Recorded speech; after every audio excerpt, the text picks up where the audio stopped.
Hello everyone, it's Steve with Aptera Owners Club.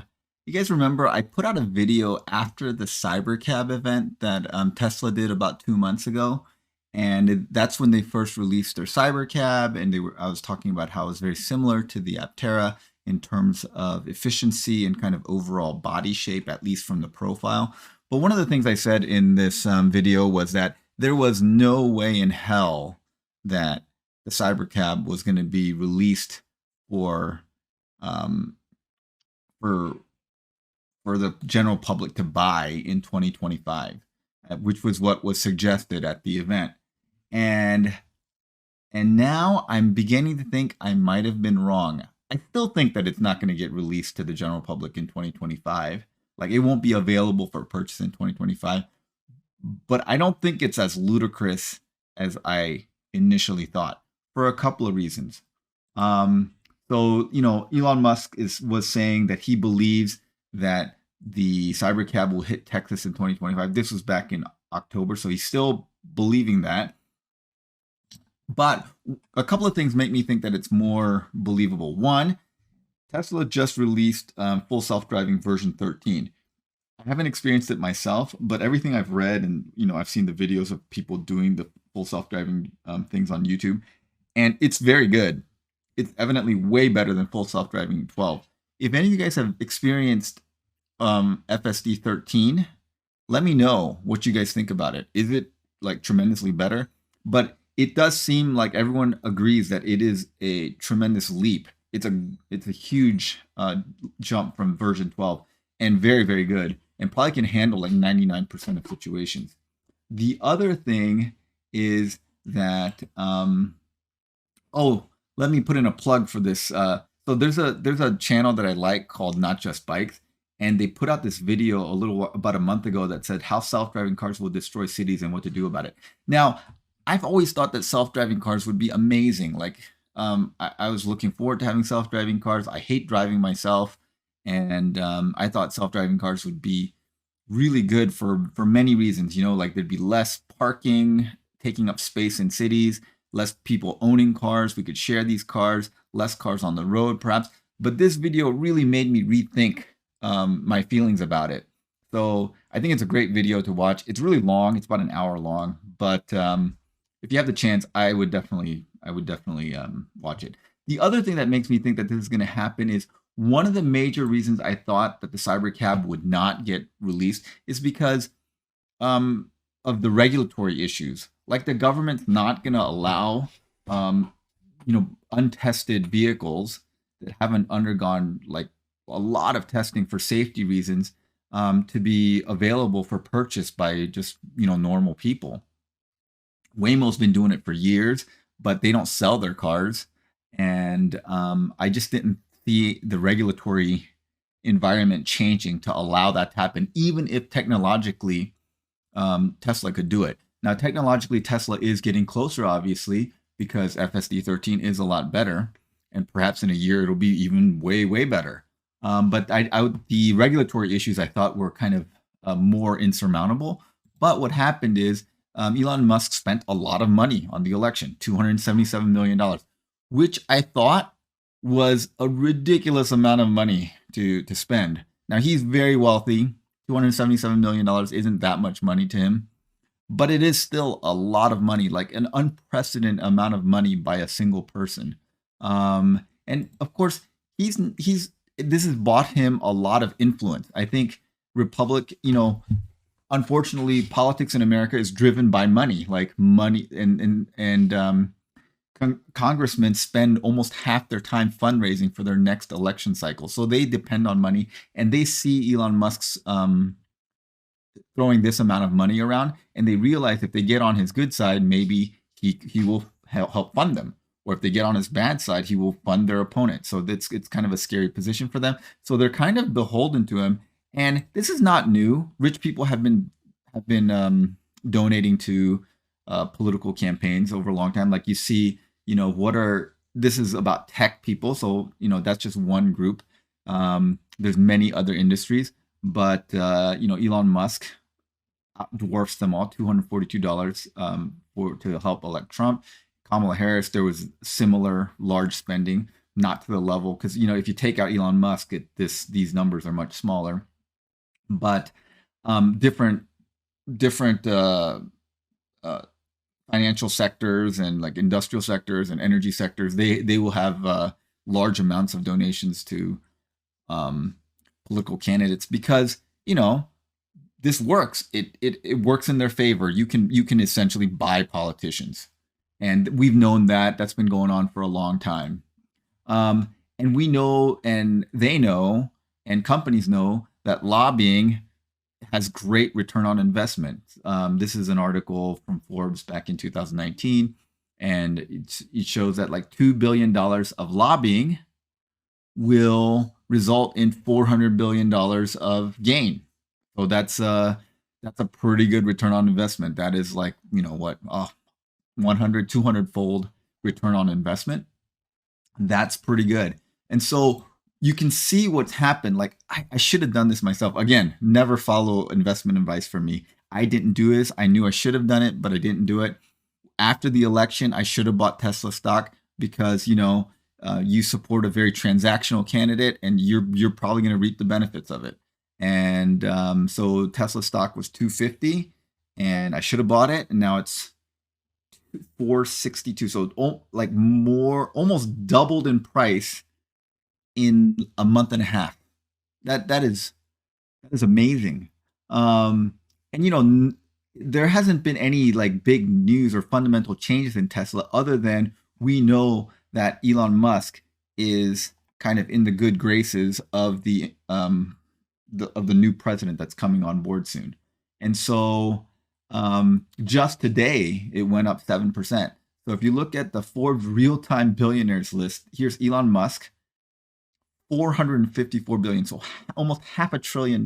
This is like levels of wealth that I didn't think that were going to be possible at some point. Remember when Bill Gates was the richest man in the world, and it was like $40 billion, and everyone was like, that is an incredible amount of money, $40 billion. That is crazy. Now look at the levels. It's 454. Next is Jeff Bezos at basically 250. Then Larry Ellison, Mark Zuckerberg, Bernard Arnault, Larry Page.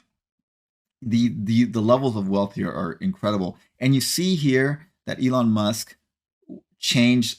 He got 8. So before the election, his net worth was hovering around the 220, 230 billion. So he was like a little bit below Jeff Bezos.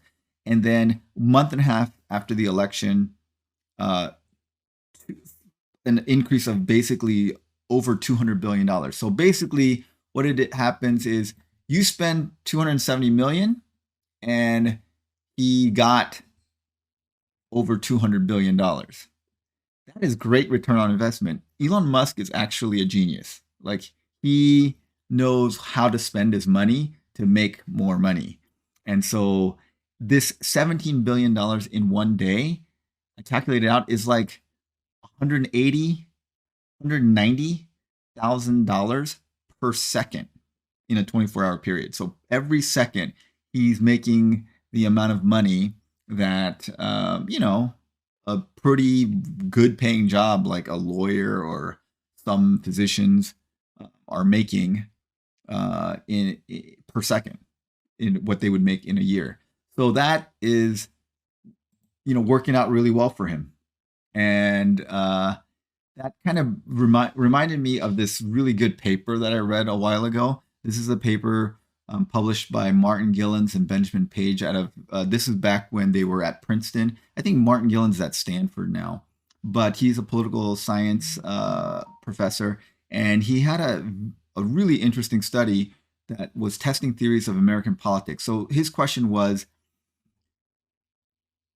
if you have a policy that the people, like the general population, supports in a majoritarian electoral democracy, then the more people are in favor of a policy, the more likely it should be to pass.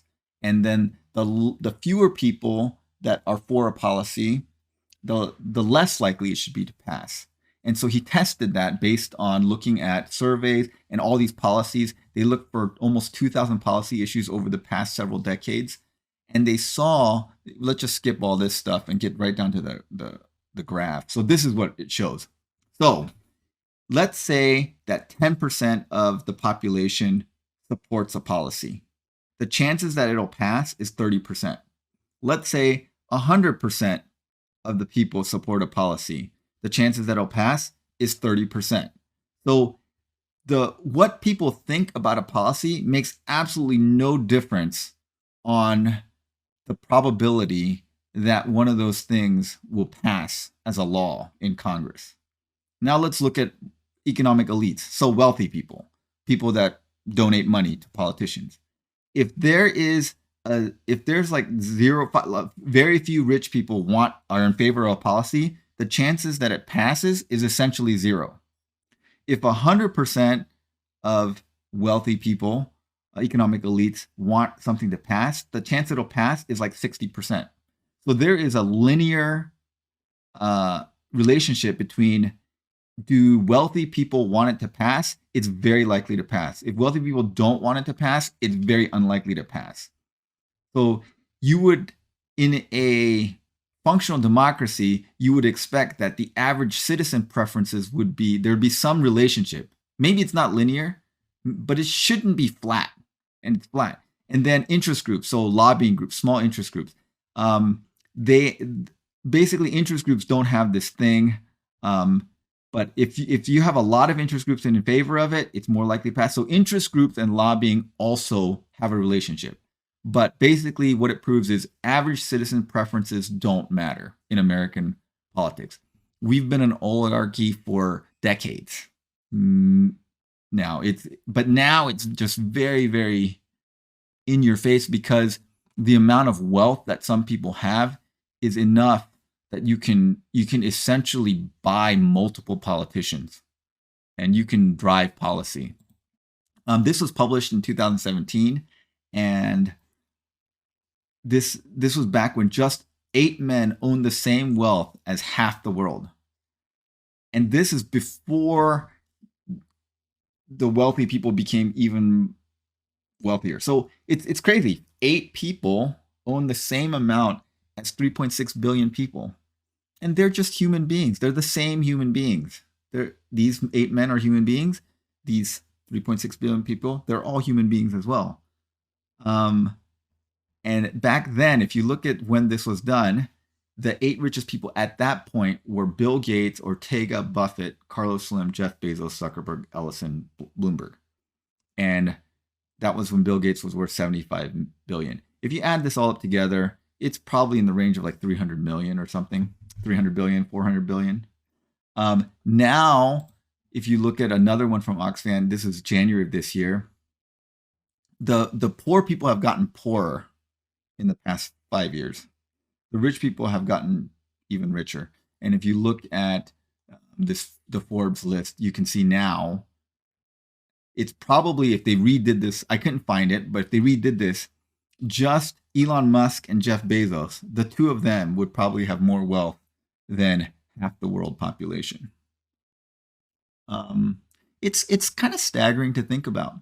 So anyways, this is kind of a different video than I usually do. I just was so struck about how wrong I was when I made this video. I thought that there was no way that they would get past the regulatory hurdles, but I think with the amount of control that Elon Musk has over the government at this point, that he can probably get the regulatory issues handled. I think that's not an issue anymore. Now it's just a technological issue, and that by 2025, it's within the realm of possibility at this point, I think. And in October, I think Elon had this plan. He's like, I'm going to spend a ton of money. I'm essentially going to buy the government, and I can get this done. I can get all kinds of things done that I want to get done that were hurdles for me before. And like, he was thinking like 2 or 3 steps ahead of it. And I just didn't realize that he was playing 3D chess. But I think that was the plan, and it's probably working. It's probably working, and it's definitely working in terms of the stock, which again I should have bought, but I didn't. All right, Um, Let me know if you hated this video. I'll try not to go diverge on these kind of tangential topics um, if you guys aren't interested. But thanks for humoring me. Have a great day.